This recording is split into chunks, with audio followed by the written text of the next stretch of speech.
Bueno, hoy día eh, nuestro estimado Pancho nos trae una conversación maravillosa y espero que podamos participar una vez que él finalice de una significativa y linda conversación. Pancho, por favor. Yo también quiero dar la bienvenida a todos los que han venido hoy a esta reunión. Mama Fariba, Dariush, bienvenidos, un abrazo enorme, enorme.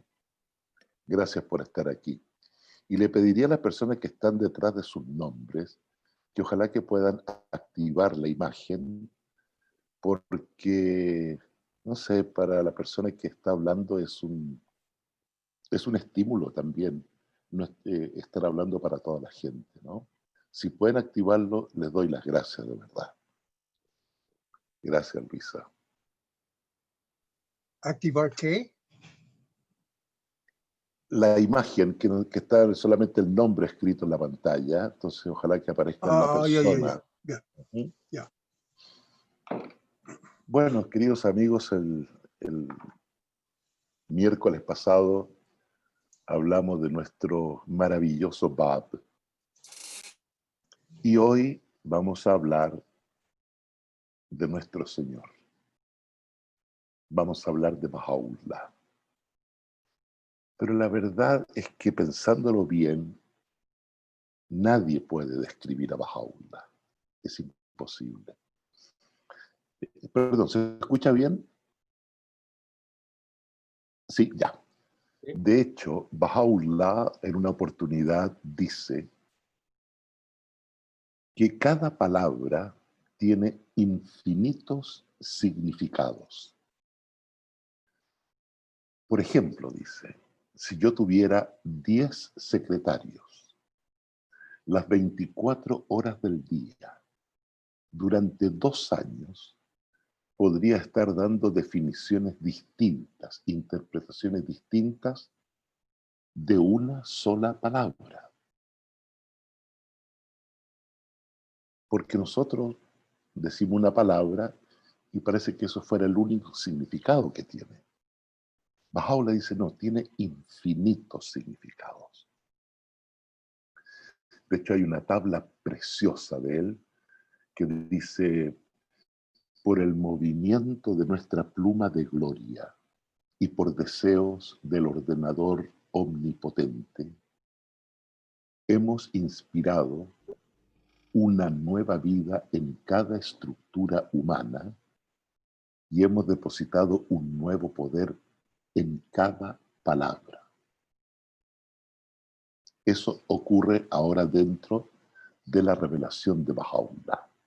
Entonces, hablar de Baha'u'lláh es muy difícil, por no decir casi imposible. Porque en última instancia, cada uno dice lo que uno entiende de él, que verdaderamente es muy poco lo que todavía comprendemos de él. Pero sí puedo decir que todos estamos absolutamente saturados del amor de Baha'u'lláh. Licio, ¿puedes cerrar el micrófono? Estoy en eso, Pancho. Gracias.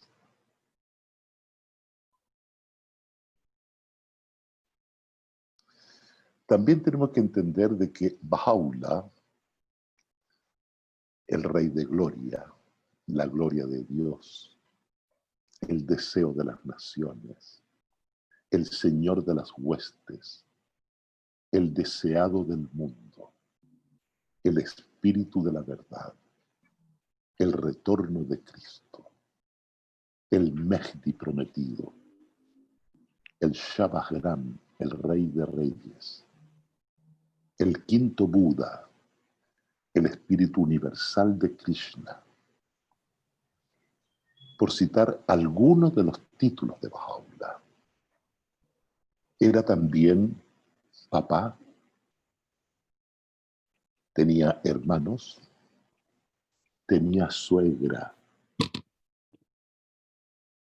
También tenía suegra Baha'u'lláh. Un detalle interesante. Y también tenía una vida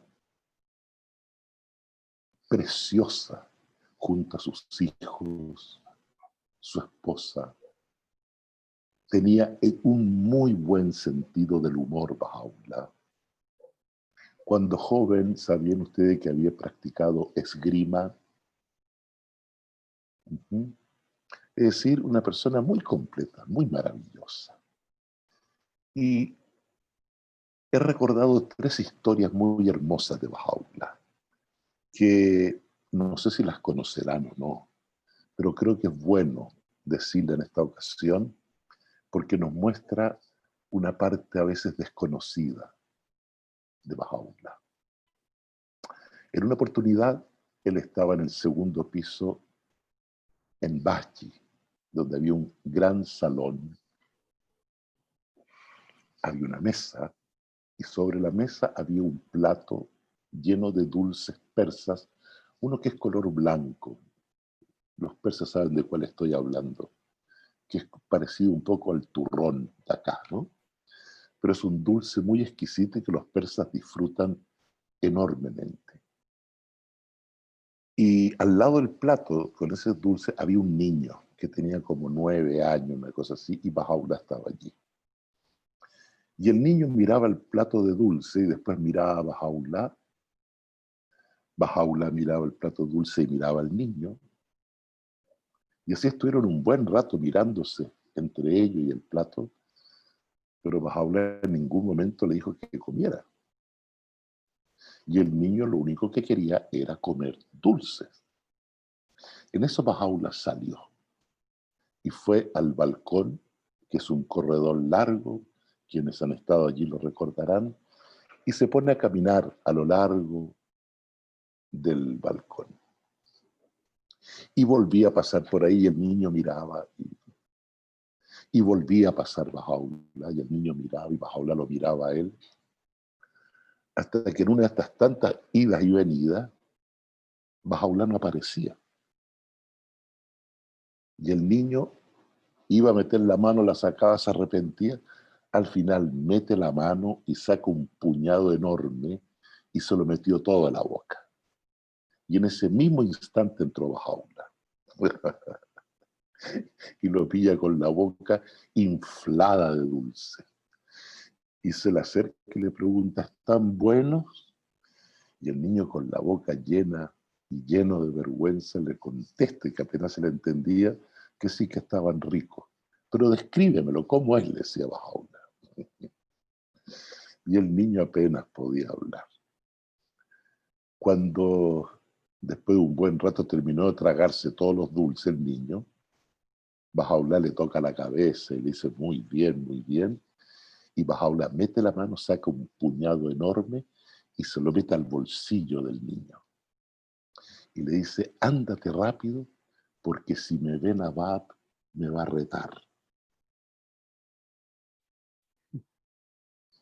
¿Se imaginan? La esposa de Bahá'u'lláh retándolo a él. Son historias, para mí son preciosas, de verdad, porque nos muestran un lado distinto. En otra ocasión, iba a tener unos invitados y se le había echado a perder su samovar. Entonces le pidió a un amigo Bahá'í que fuera donde Meshkin Kalam, el famoso calígrafo, para pedirle prestado el samovar, porque el suyo estaba malo. Claro, el Bahá'í fue y le dice, hey, Bahá'u'lláh pide que por favor le preste su samovar, porque el de él se echó a perder. Y él le dice, dígale a Bahá'u'lláh que yo no le voy a prestar mi samovar. ¿Cómo? Le dice, no, no se lo voy a prestar. Ve y díselo a él. El hombre no sabía qué hacer y fue donde Bahá'u'lláh dice, perdón, Bahá'u'lláh, le dice. Pero Meshkin Kalam dice que no le va a prestar su samovar. Bahá'u'lláh dice, ¿cómo que no? Dígale que me lo mande ahora. Vale, dice Bahá'u'lláh, dice que le mande el samovar. Dígale que no se lo voy a prestar, le dice. El hombre va y dice, Bahá'u'lláh, dice que no se lo va a prestar. Que venga Meshkin Kalam.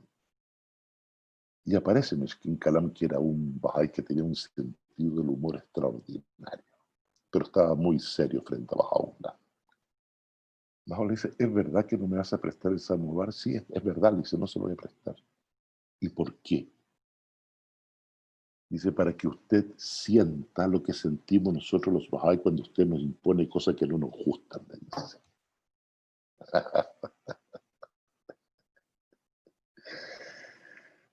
En otra oportunidad iba Bahá'u'lláh caminando y detrás de él iba un Bahá'í que quería poner a prueba a Bahá'u'lláh. Y pensó una pregunta. Y en el momento que la pensó, Bahá'u'lláh se dio vuelta y le respondió. Bahá'í dice, yo creo que esto fue coincidencia, pensó. Hizo una segunda pregunta. Y Bahá'u'lláh inmediatamente se da vuelta y le responde. Oh, increíble, voy a hacer la tercera. Y hace la tercera y Bahá'u'lláh le dice, no es suficiente con la segunda vez, le dice.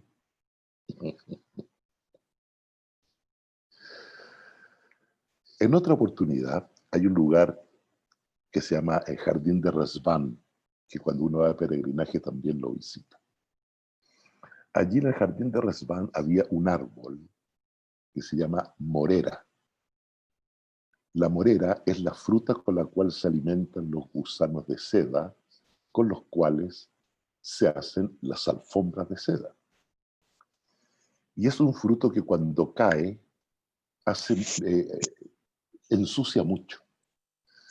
Entonces había un jardinero que estaba siempre allí barriendo, porque le daba mucha pena que cuando pasaba Bahá'u'lláh siempre estaba sucio. Entonces sale Bahá'u'lláh, lo ve que está barriendo y dice, ¿cómo estás? Le dice. Dice, estoy un poco triste. Le dice, ¿por qué? Dice, porque siempre que Yamal Mubarak, dice, la bendita belleza, pasa por aquí, el suelo está sucio con la morera. Dice, no sé qué hacer. Y Bahá'u'lláh le dice, no te preocupes, le dice.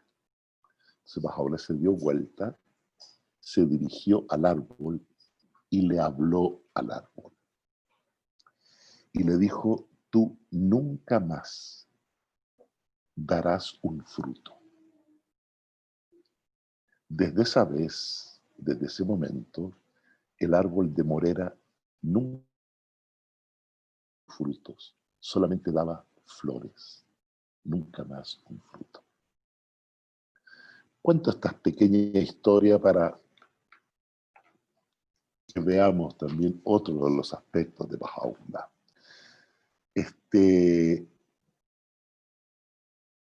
Cuando Bahá'u'lláh ingresa al Siyachal, donde estuvo 4 meses recluido, junto con unos, como él describe, con 150 delincuentes que estaban allí, muchos sin ropa, bajo un tercer piso subterráneo, que anteriormente eso había sido el aljibe, un depósito de agua. Por lo tanto, era todo barro lo que había abajo y un olor insoportable porque no había baño, no había nada. Los primeros 3 días que estuvo Bahá'u'lláh en Siyachal, prácticamente no pudo dormir, no comía, no le daban agua, nada. Y fue aquí donde él, en una carta que le escribe al rey de Persia, le dice, una noche, en un sueño, se escucharon estas exaltadas palabras, dice Bahá'u'lláh. Se escucharon estas exaltadas palabras, dice, que estoy tratando de recordarla de memoria porque es verdaderamente maravilloso. Estas exaltadas palabras dice, no temas porque te haremos victorioso por ti mismo y por tu pluma. No temas por tú estás a salvo. Dice, dentro de poco Dios hará surgir los tesoros de su tierra. Hombres llevarán tu nombre y son aquellos a quienes Dios ha revivido sus corazones por haberte reconocido. Esa se considera que es la primera revelación, la revelación íntima de Bahá'u'lláh, en la cual toma conciencia gradualmente de cuál es su verdadera estación. A pesar que en una oportunidad Bahá'u'lláh dice que recuerda perfectamente cómo cuando era un niño pequeño, él veía el océano de la revelación girando en torno a él. Después del Siyah-Chal comenzó el exilio de Bahá'u'lláh junto con su familia y un puñado de sus seguidores. Comenzaron los 40 años de exilio de Bahá'u'lláh. Y fue enviado primeramente a Bagdad, donde allí él reflexionó profundamente sobre el mensaje que había recibido. Tuvo una época muy feliz, pero también comenzaron a surgir muchos problemas, particularmente con un hermano de él, Mirza Yahya, que llegó a producir mucho trastorno dentro de la comunidad babí que vivía en Bagdad. Razón por la cual Bahá'u'lláh se impone un autoexilio por 2 años en el desierto de Soleimaniyeh, en el Kurdistán. Fue allí como un dervish. Vivió 2 años solo, en medio de las montañas, viviendo en una cueva, a veces comiendo solamente raíces y cualquier cosa muy simple. Pero fue un lugar muy prolífico en cuanto a su meditación. Hay 2 oraciones maravillosas que reveló allí, que ahora cuando ustedes la hagan, recuerden que él estaba solo 2 años cuando compuso esa oración que dice de las perfumadas. ¿Saben cuál es ella, no? De las perfumadas corrientes de tu unidad, dame de beber, oh mi Dios. Esa la escribió Bahá'u'lláh estando en el desierto solo. Y otra que escribe Bahá'u'lláh estando allí es esa que dice: crea en mí un corazón puro, oh mi Dios, y renueva una conciencia tranquila dentro de mí. Esa también la escribió Bahá'u'lláh estando en su propio autoexilio. La gente cercana a donde estaba Bahá'u'lláh, cerca de esas montañas, comenzó a hablarse mucho de este personaje solitario que vivía allí, pero que ya comenzó a ganar una fama de sabiduría inmensa. Llevaba 2 años Bahá'u'lláh viviendo allí, cuando un día pasó un niño pequeño que iba llorando, y Bahá'u'lláh lo llama y le pregunta qué le pasa. Y le dice que el profesor lo había retado porque todavía no sabe escribir bien. Entonces Bahá'u'lláh lo llama y dice: ven acá, le dice. Y lo sentó en su rodilla Bahá'u'lláh y le enseñó a escribir perfectamente. Y le dictó una frase y le dijo: muéstrasela a tu maestro. El niño la escribió y al día siguiente se la mostró al maestro y preguntó: ¿quién te dijo esto? Y le contesta que era un hombre que vivía en una cueva en el desierto. Esta frase, este comentario, llegó hasta Bagdad. Y allí ya un grupo de babís inmediatamente supieron dónde estaba Bahá'u'lláh. El suegro de Mirza Musa, el hermano de Bahá'u'lláh, junto con otro Bahá'í, fueron al desierto de Soleimaniyeh para buscar a Bahá'u'lláh. Y lo encontraron. Y estuvieron rogándole mucho tiempo para que volviera a Bagdad. Bahá'u'lláh dice que él no va a volver, que no quiere ser causa de división en la comunidad. Pero tanto le rogaron que él aceptó volver a Bagdad. Camino a Bagdad, pasaron por un lugar donde había una reunión muy grande con la presencia de muchos sufis que estaban allí.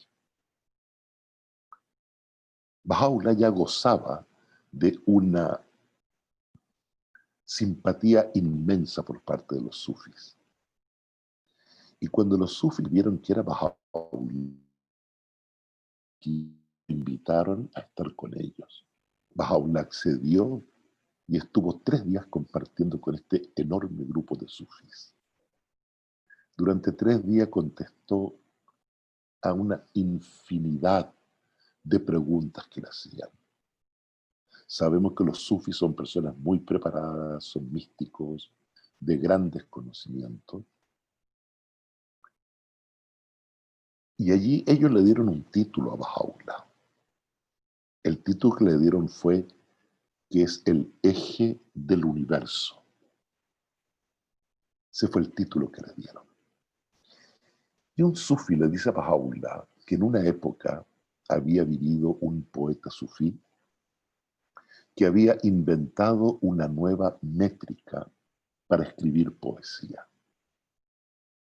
Una métrica que jamás pudo ser imitada por ningún poeta, nunca.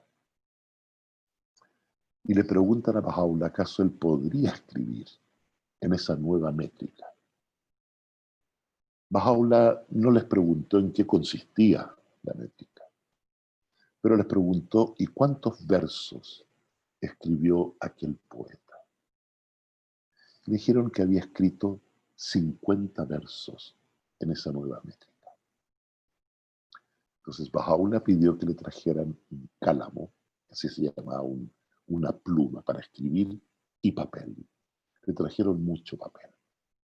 En ese momento Bahá'u'lláh se sentó, puso la pluma sobre el papel e inmediatamente se puso a escribir a una velocidad enorme, y cada palabra que escribía, él la iba cantando. No tuvo ni un segundo en escribir. Cuando terminó, había escrito 2000 versos en esa métrica.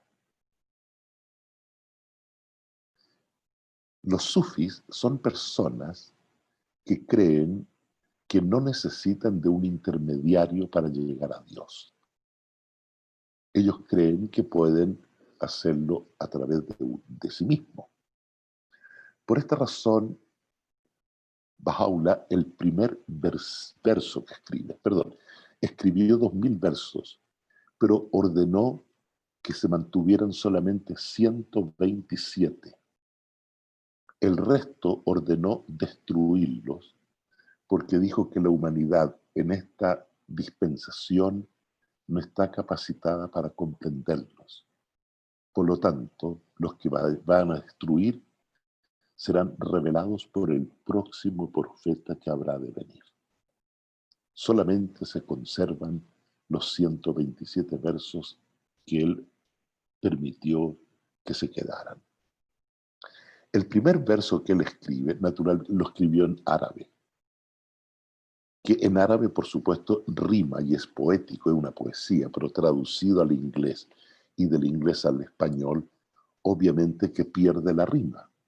Pero el significado de lo que escribió dice lo siguiente, y lo hizo Bahá'u'lláh pensando en ellos que creen que no necesitan un intermediario para llegar a Dios.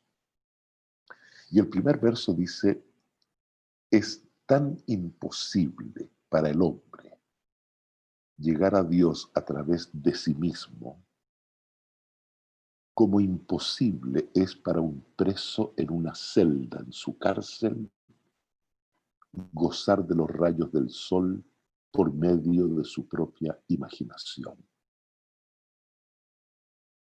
ese fue el primer verso que escribió Bahá'u'lláh en esa rima tan complicada que nunca antes habían podido imitar otros poetas.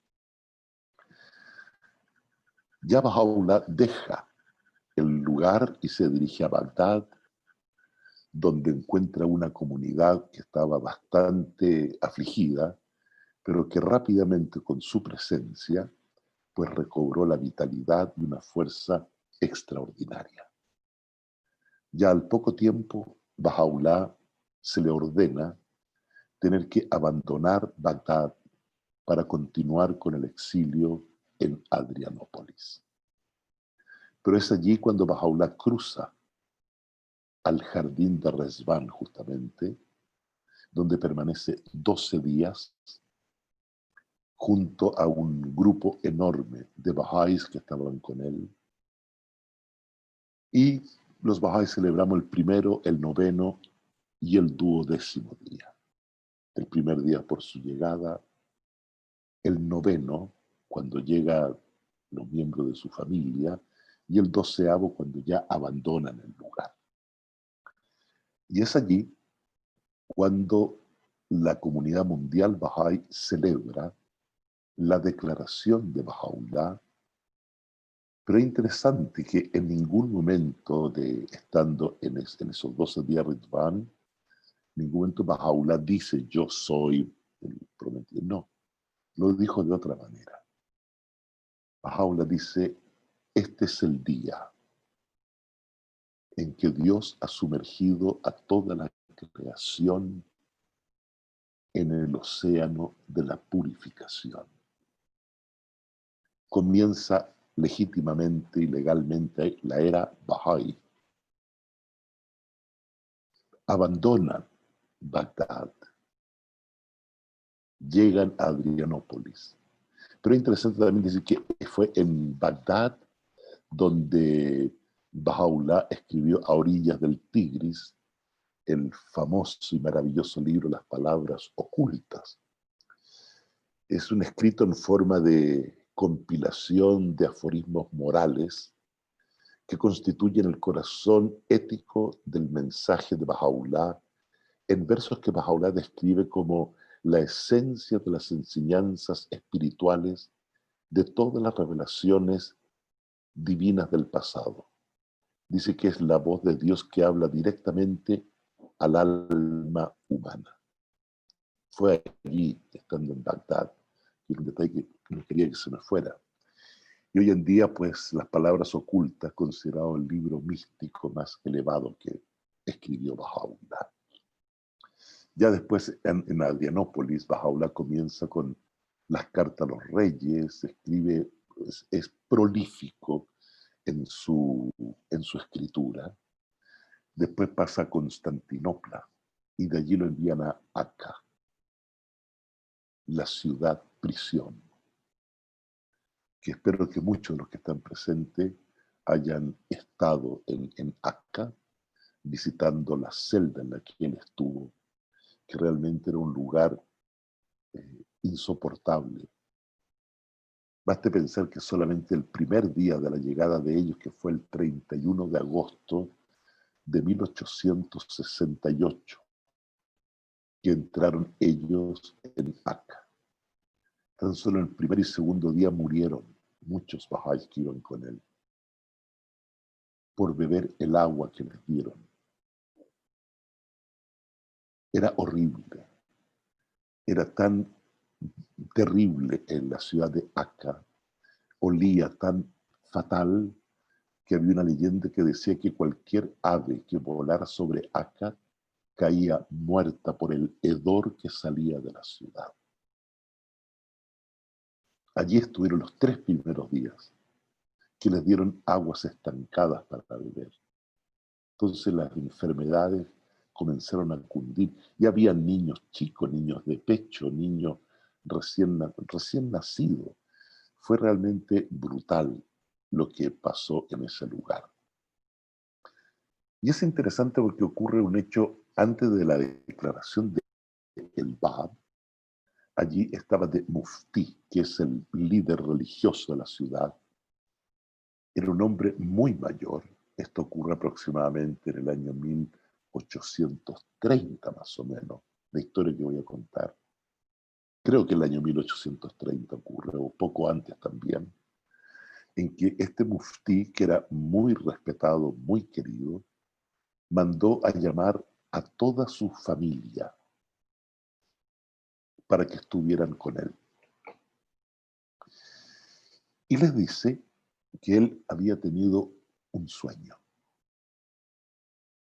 Dice, soñé que el Gaem, es decir, el 12º imán, llegaba a Persia.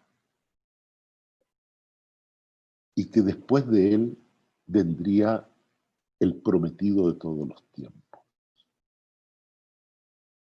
Y soñé que él venía a vivir aquí, en nuestra ciudad, en Acá.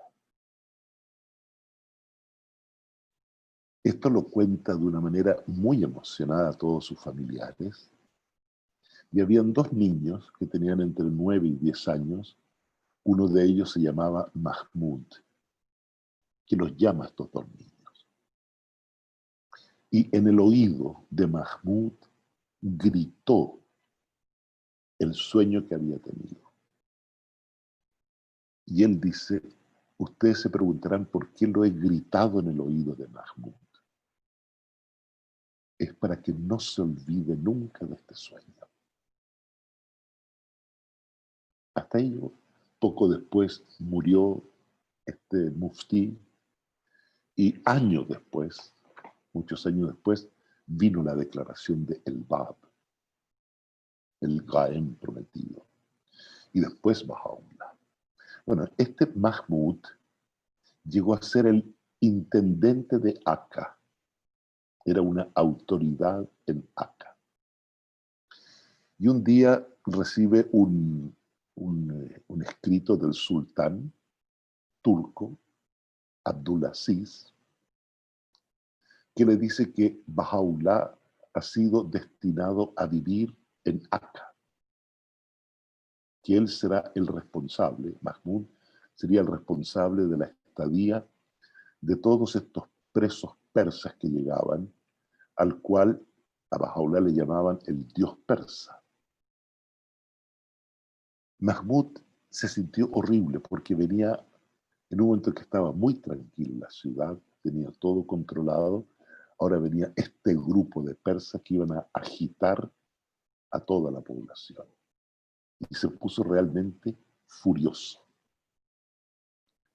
Llegaron ese 31 de agosto, los pusieron en las barracas, Bahá'u'lláh aislado completamente, y todos los demás presos, que eran un buen número, todos en una misma celda. Fue verdaderamente horrible, sobre todo en un mes de agosto, en Acá, donde el calor es verdaderamente insufrible. Yo he estado allí en el mes de junio y ya el calor es brutal. Estuve 3 veces, dos veces en junio y una en julio. Ahora dicen que en agosto ya es terrible. Bueno, ahí llegaron en esa fecha ellos. Mahmud, que llegó a estar muy furioso, dice, bueno, ¿y por qué me pongo así? Yo soy una autoridad, yo voy a matar a Bahá'u'lláh, dice. Él vivía solo. Por la mañana se viste y dentro de su capa guardó una daga, estos cuchillos largos. Se dirige a la cárcel, a la prisión donde estaba Bahá'u'lláh. Y el guardia le dice, sí, sé que entiende, pero él no recibe a la gente. Él autoriza quién puede pasar y quién no. Entonces, se anuncia, dígale que vengo yo a visitarlo. Y recibe de vuelta la respuesta bajo la que dice que no tiene, que cuando venga con buenas intenciones, que lo venga a ver, no tiene por qué venir armado, le dice. Hombre, Mahmud quedó impresionado porque nadie lo había visto. Él se había escondido esta arma estando solo en su propia habitación en su casa. Al día siguiente decide ir, pero que lo iba con sus propias manos. Iba a matar a Bahá'u'lláh. Cuando llega allí, le dicen a Bahá'u'lláh, vienen a visitarlo y dice, el que sea que venga con buenas intenciones, entonces lo recibiré. Dios mío. Mahmud se fue, entró en el mercado que está cerca de allí, y vio que estaba Abdul-Bahá, estaba comprando alguna comida, verdura y cosas. Y va donde él dice, ¿quién se cree que es tu padre? ¿Se cree Dios? Le dice. Y Abdul-Bahá le dice, usted lo ha dicho, que tiene una doble connotación la palabra, ¿no? Usted lo ha dicho. Dice, lo fui a ver y no me quiso recibir. Y Abdul-Bahá le dijo, cuando vaya con buenas intenciones, él lo recibirá. Y se quedó conversando con Abdul-Bahá y le convence que lo lleve a la presencia de Bahá'u'lláh. Y fueron. Cuando llega arriba, Bahá'u'lláh abre la puerta y ve a Mahmud. Y Bahá'u'lláh le dice, Mahmud, Mahmud, ¿has olvidado el sueño de tu pariente cuando tú eras niño? Y ahí Mahmud recuerda el mufti que le había gritado en el oído y le había dicho que era para que nunca olvidara ese día y el sueño que él había tenido. Y le había ordenado a Mahmud decirle que cuando estuviera con él, con Bahá'u'lláh, le dijera que él, el mufti, dice, dile que yo lo he aceptado. Imagínense, mucho antes de la revelación de el Bab, Mufti ya había aceptado al Bab y Bahá'u'lláh. Ahí se recordó Mahmud del sueño de su pariente y cayó a los pies de Bahá'u'lláh, llorando. Bahá'u'lláh lo levanta y dice, no llores, le dice, y él inmediatamente acepta a Bahá'u'lláh. Y él desde entonces se convirtió en una persona que comenzó a ayudar. Es difícil para los bahá'ís a veces entrar en Akka, porque es una ciudad que tenía una puerta de acceso. Y cuando entraban bahá'ís, los reconocían inmediatamente, muchos. Entonces, este Mahmud ayudó mucho a los bahá'ís para poder ingresar. Lo interesante es saber que en este momento que estamos nosotros en esta reunión, en el mundo, hay muchos descendientes de Mahmud que son pioneros de la fe. Es maravilloso eso, ¿no? Bueno, esta es la historia de este Mahmud. Hay una poesía persa que también traducida no tiene nada, ¿no? Pero dice que los sabios, los que razonan, dice, para atravesar un río, primero lo piensan mucho, razonan y su razonamiento los lleva a construir un puente. Dice, pero el loco, el amante loco, no piensa en nada, pues solo busca encontrar y ver a su amada. Entonces afronta el peligro, afronta el río, llega y lo cruza. Yo creo que los Bahá'í debemos ser amantes locos. Debemos evitar ser tan sabios que razonemos. El verdadero Bahá'í es del pueblo escogido de Dios, es de los amantes locos. El amor loco que tuvo nuestro Señor Jesucristo lo llevó a la cruz por amor a su Padre. Pero Pilatos y los sacerdotes eran sabios que lo razonaban todo porque buscaron mantener su vida, su autoridad, su realeza. Badi, Mullah Hussein, Qutuz, Tahereh eran amantes locos del Bab y de Baha'u'lláh. Nasiruddin Shah le dijo en una oportunidad a Tahereh que renunciara a su fe, que renegara de el Bab, y él haría de ella la emperatriz de Persia.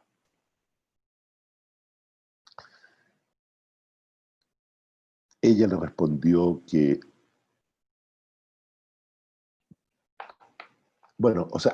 claro, dice que sería la emperatriz de Persia. Reniega tu fe, renuncia al Bab, y yo haré de ti la emperatriz de Persia. Entonces ella le respondió: regocíjate de tu mundo y de tu reino y de tu trono. Yo me regocijo de mi mundo y de mi maestro. Si ella hubiera sido de las personas que razonan, que lo dejan todo el producto de la razón, no sé, pues, la razón le habría dicho: sé la emperatriz de Persia, lleva la corona del imperio.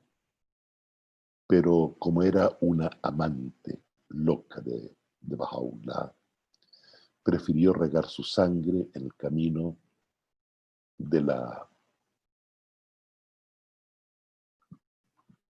en el camino, prefirió ser mártir para que este camino la llevara verdaderamente donde su amante, donde el Bab. Baha'u'lláh dijo en una oportunidad una frase preciosa que es: te he infundido un hálito de mi propio espíritu para que seas mi amante. Ese espíritu que Baha'u'lláh ha infundido en el alma de cada Baha'i es lo que realmente nos tiene que volver locos. El verdadero estado del amor es la locura, como dice Baha'u'lláh en los 7 valles. Hay mucha gente cuerda hoy en día. Yo, para hablar del amor, nunca le preguntaría a una persona cuerda qué es el amor. No, sería una lata. Pero pregúntele a un loco por el amor. Le voy a decir las cosas más maravillosas que hay. Maravillosas. Y eso es lo que necesitamos en la fe. Volvernos locos de verdad. Ser como Badi, como Mullah Hussein, como Qutuz. No como Nasiruddin Shah, que prefirió, y cuando fue testigo de cuando abofetearon al Bab, no dijo ni una palabra. Nadie salió en la defensa de ellos. Pero Baha'u'lláh, en uno de sus escritos, dice: llegará el día que surgirá un pueblo que recordará nuestro nombre y hará que se restituyan todos sus derechos ante quienes les apremiaron a ellos sin tener ninguna prueba en contra de ellos. Hoy en día el mundo Baha'i está entrando en una posición en el mundo en que será escuchado de verdad, como ya está ocurriendo en muchas partes del mundo. Verdaderamente Baha'u'lláh, desde el momento de su revelación, se desataron fuerzas y poderes que han dado un nuevo impulso y que ha regenerado por completo la mente humana y el corazón del hombre, que lo hará construir y llevar adelante una nueva civilización. Pero este es un proceso que llevará mucho tiempo, no es de un día para otro. Todas las bases están en la revelación de Baha'u'lláh y nos corresponde a los Baha'is de todo el mundo, con todo el ímpetu, con todos los conocimientos, con todo el poder que cada Baha'i tiene hoy en día, ser verdaderamente un prototipo en la sociedad de crear una nueva raza de hombres, que es a lo que vino Baha'u'lláh, a traer una nueva raza de hombres. Ese es el gran desafío que tenemos nosotros. que tenemos los seres humanos. Crear una civilización en progreso continuo que estará iluminado por siempre por la luz y la revelación, el conocimiento y la sabiduría que Bahá'u'lláh ha traído a la humanidad.